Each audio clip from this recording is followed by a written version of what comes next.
guys, what's up? My name is Dacoolmike and welcome back with another episode or part of Buried.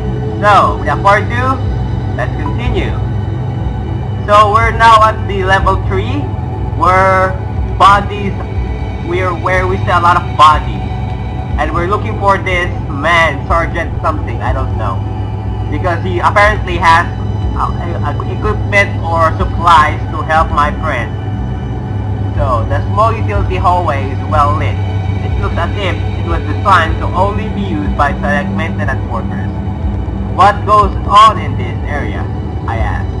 I'm looking at Marcos as I asked the question, but he only shrugs in response.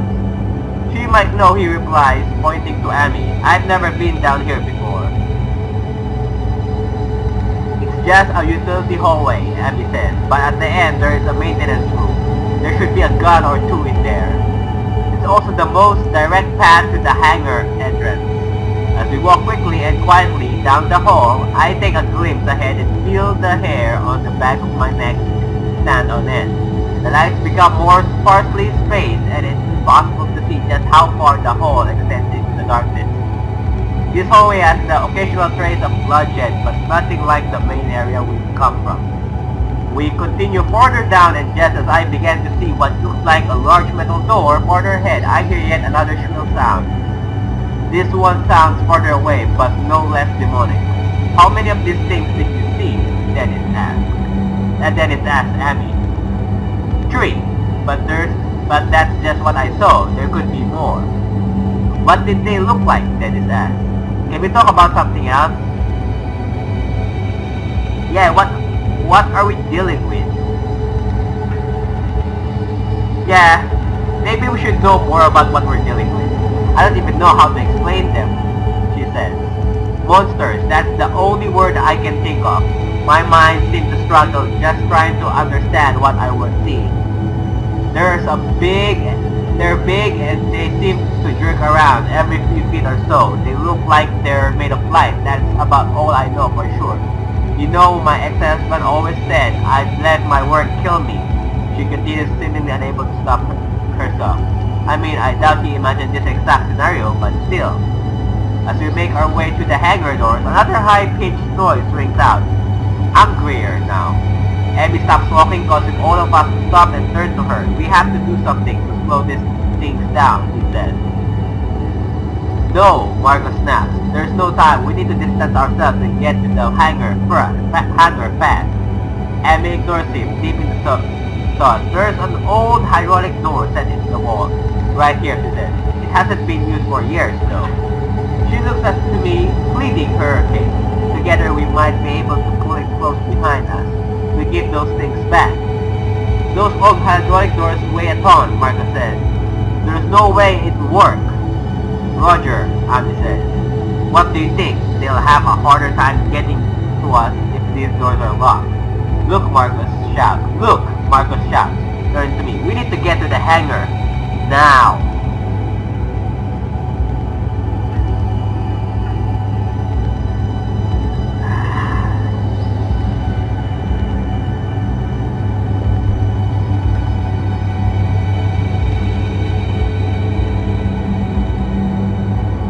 I'm thinking, because Abby knows what she's doing, but we really need to go to the hangar.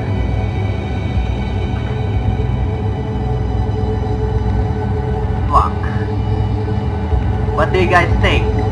I'm gonna flip a coin, because clearly I don't know what to think. So I'm gonna flip a coin. Hopefully,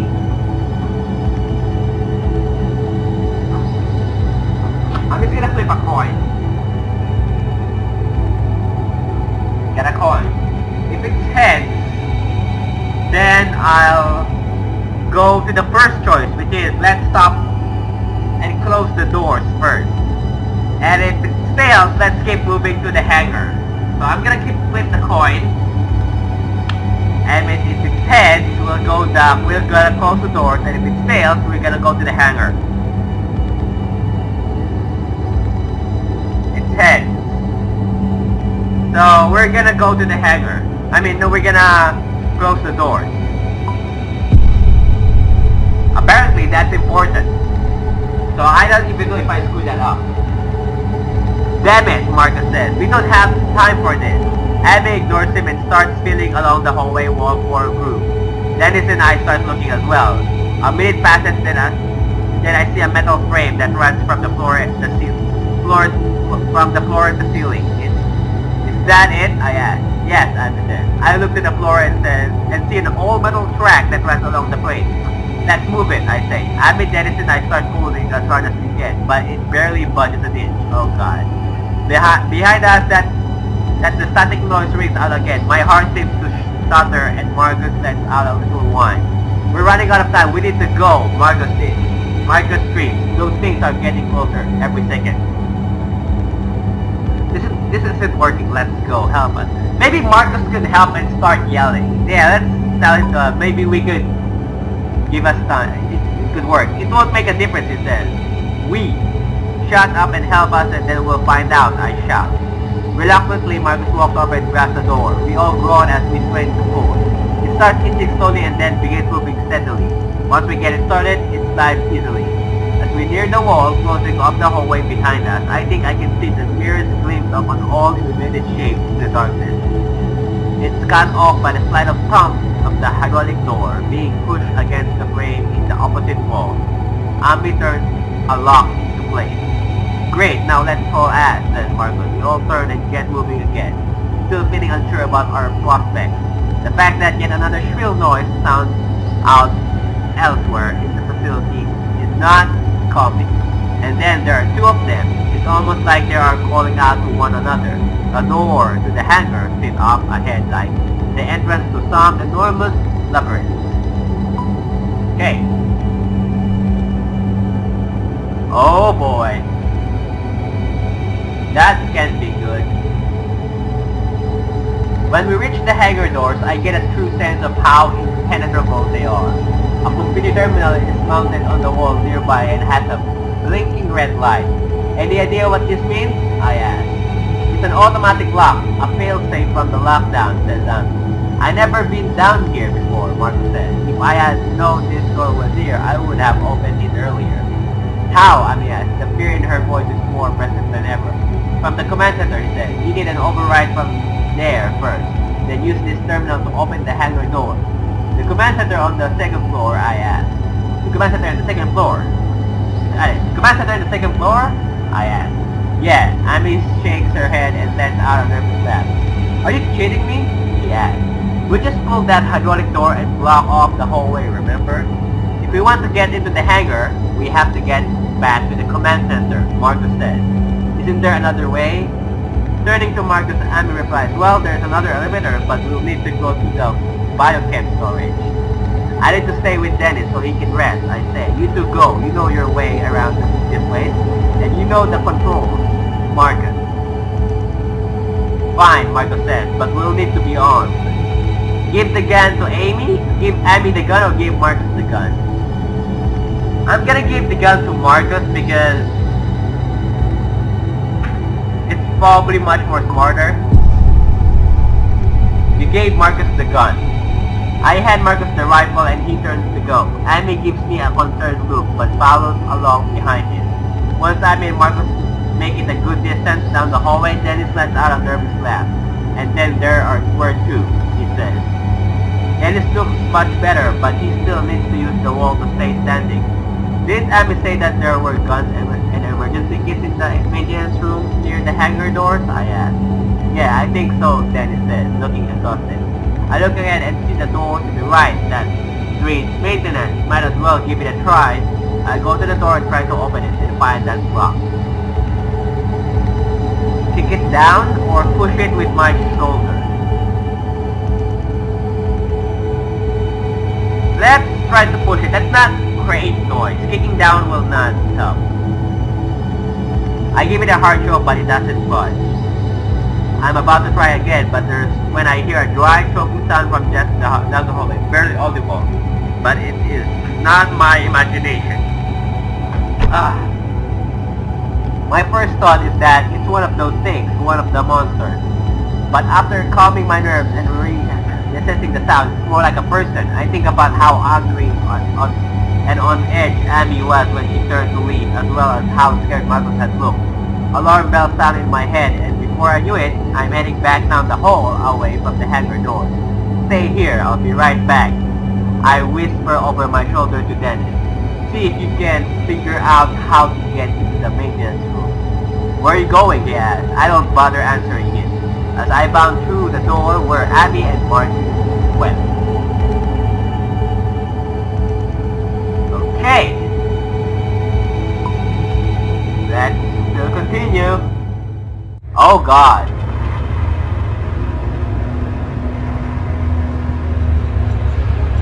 As I enter the biochem room and start walking between the massive silos, I wonder what classified chemicals could be inside of them.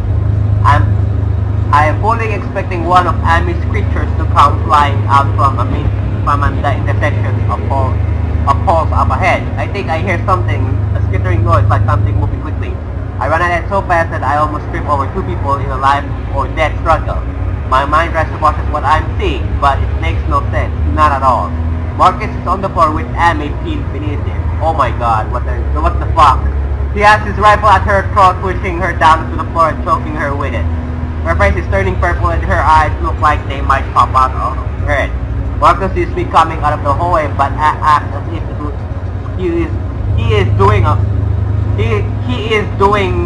what he is doing is perfectly normal.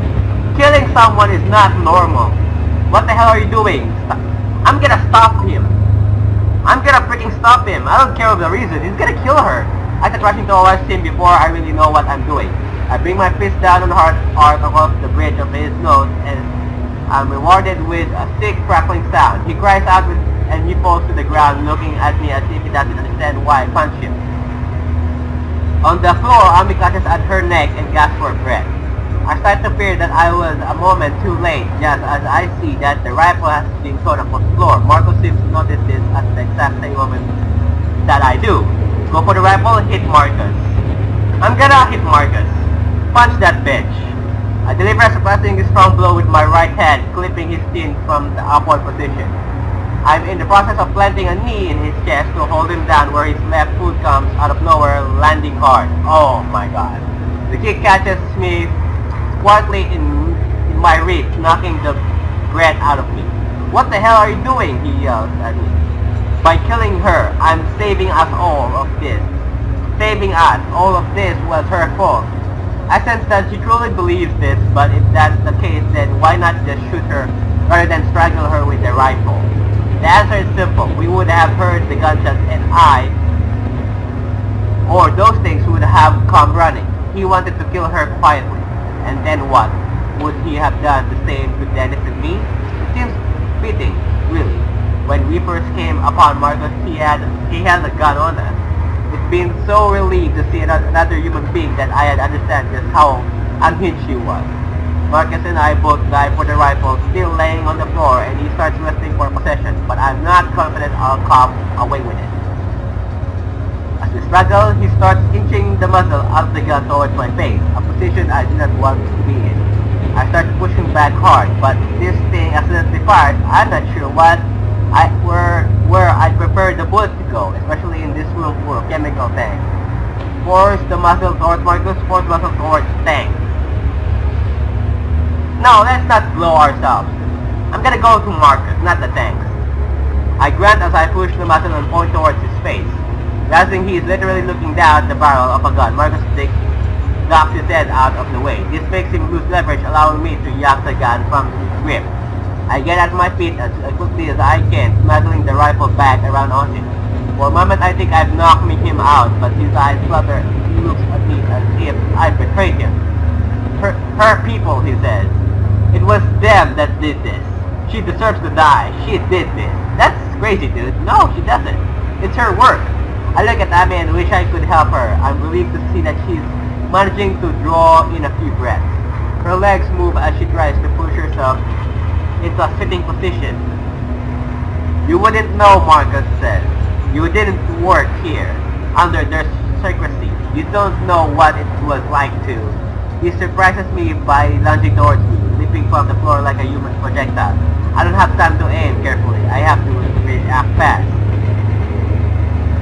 Let's not shoot him. Try to dodge.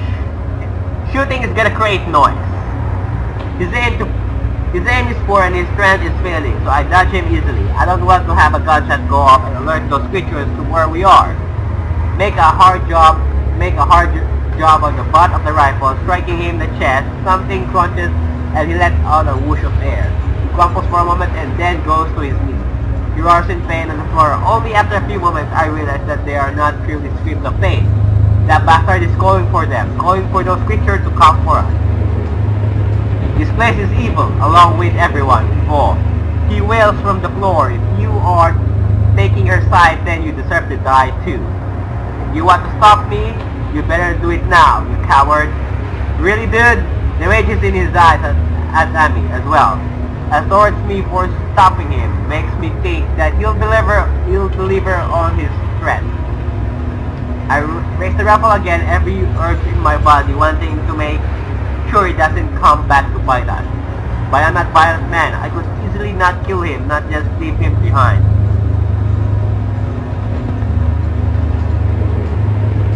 Oh fuck. Let Marcus live. We're not gonna waste ammo for a man. We might need the ammo for those creatures, so let Marcus live. Decide to let Marcus live.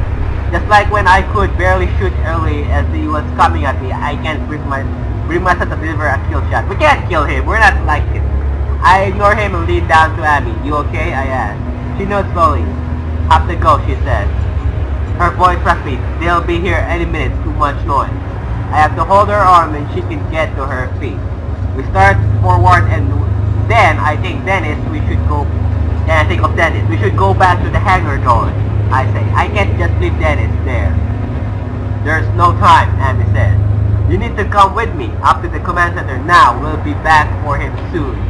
They're all dead now anyway, Marcus shrieked.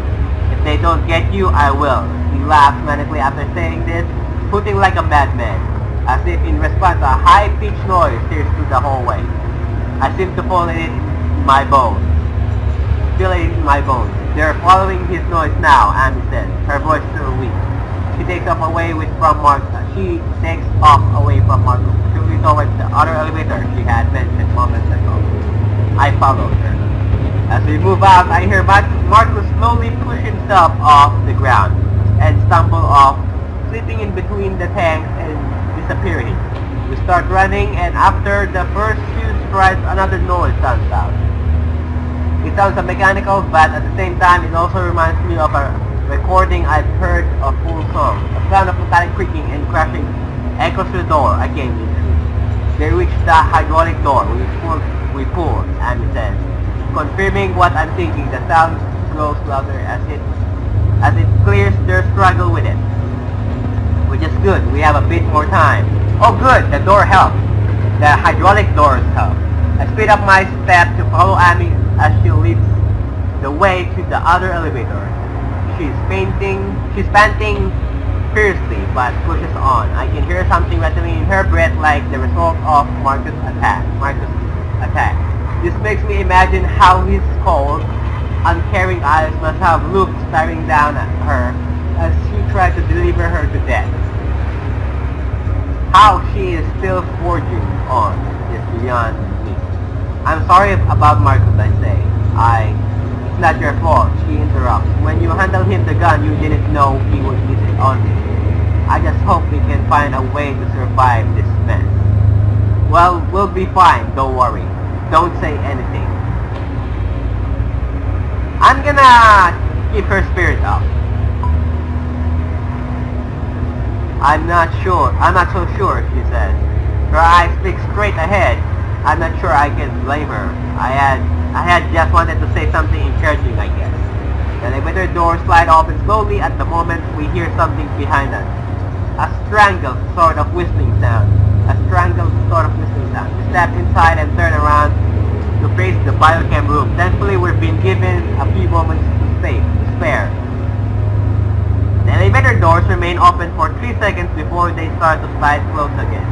In those 3 seconds, I see a large shape floating towards us. Oh god. A fluorescent-like white glow outlines an impossible shape. Behind it, I see another shape that's also entered the biochem room, and another. The third one breaks away from the other two, taking a quick right. It moves with airspeed. That is the direction Marcus had gone. Honestly, the thought of them hunting him down doesn't bother me in the slightest. Amy is pressing down the button to close the elevator doors over and over, but they stay open for what seems like an eternity. I curse whoever designed this damn door. Oh god. Hide inside the elevator, stand the door ready to shoot. Shit. I'm gonna go hide. Let's hide. Amy and I slide ourselves up against the sides of the elevator, trying to avoid being seen, but I can't help peeking around the corner. I hold the rifle steady, ready to fire, and that's when I see them in the clear light of the first time. I can see their features, their shape, and their colors, but my mind can't quite process it all. Nothing about them makes any sense. My eyes try to see a squid, but that's not what these things are. They are gray and with white. They seem to be nothing more than squirming light. Their appendages are neither legs nor tentacles, but somewhere in between. They don't walk on these appendages, but use them to glide. They move like ghosts and seem to jerk every few feet or so, but I'm pretty sure that this jerking effect is not a result of their moving, but the mind's inability to understand how they are moving exactly. But my mind's inability to understand how they're moving exactly. It's also more than their appearance that makes a mockery of reality. The light around them seems to bend inward, as if the space within the room has to reshape itself for their existence. The peculiar effect on the air makes their movement seem like something moving under water, only faster. The screech in unison as they rush towards the elevator. They'll be inside here in another few seconds. I check the rifle and see that my ammo is diminishing. Oh god, I have to start saving my shots. I'm going to have to be choosy. Let's not shoot them. Decided to conserve your ammo. They keep advancing even though I know the doors may not close in time. I managed to keep my cool and avoid firing off any more rounds. My finger itches to pull the trigger, but I resist. I'm not even sure if my gun would affect them. Oh god. Finally the elevator door closes. The creatures watch again the other side of the door, making the electrical noise and crying out in anger. The tips of their spider-like appendages poke through the wall and the elevator's doors, but for some reason they can't get all the way through. Amy screams all this and curls into a ball in the far corner of the elevator, crying. I say nothing to her. I just cling to the rifle, hoping those creatures don't find Dennis, as he waits by the hangar doors where I left him. For his sake and ours, we need to get them open now. End of chapter 3. Alright, let's read the results for chapter 3. Oh god. So much reading. The blunt truth. You and 59 players told Dennis he'd probably be fine. Okay, slow them down. You and 35 players sided with Amy on pulling the hydraulic door. I was thinking of not pulling the hydraulic door because it might not close, but it gave us time, so I did the right choice. Who to trust? You and 31 players gave the gun to Marcus. Why would they give it to Amy? I mean, now that we know that Marcus is a bitch, but still, Amy may not know how to use a gun, and that could be a problem. Murder or mercy.